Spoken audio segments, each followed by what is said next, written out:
When I started training 12 years ago, the fitness industry was a completely different place. There was no Instagram or TikTok, so everything was mainly on YouTube. What I loved about it was the content was mainly about training and nutrition.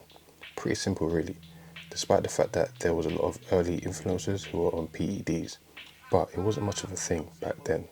Now everything has flipped on its head, and the content that we see is mainly drama related or is produced to sell you something. Now, I'm not saying that people can't make their money online, but there has to be an ethic behind it. These days, there's no ethic. It's just buy this or buy that. It's full of courses and programs that most people don't really need, and it makes fitness more complicated than it should be.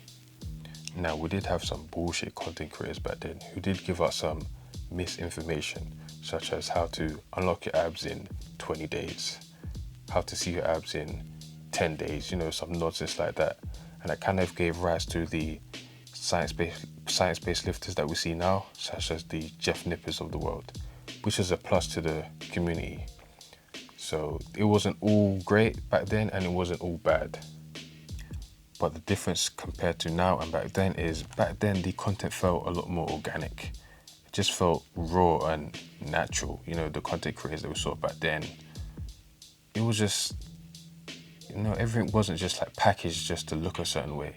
It was like raw content filmed in the gym and just giving you straight information.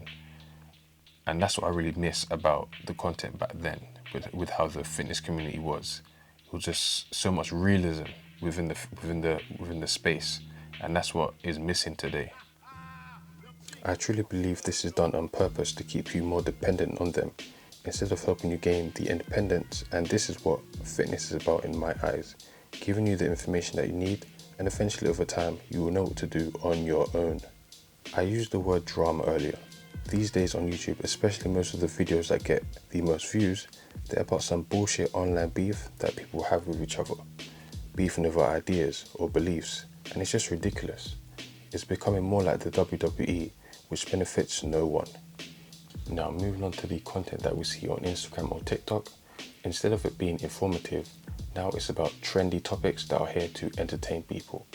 Now, I'm not saying we can't have fun with fitness, but when that's 90% of what we see online, it brings down the value of the community. And yes, over the years, it's grown like crazy. Everyone is making content, and the way I see it, content creators are sacrificing their own gym progress to make viral videos that don't really provide much value to the masses. Now, I know it's hard, but I encourage you guys to be very picky with who you decide to follow when it comes to your own fitness journey. And you're better off following someone who shows you real results with real information.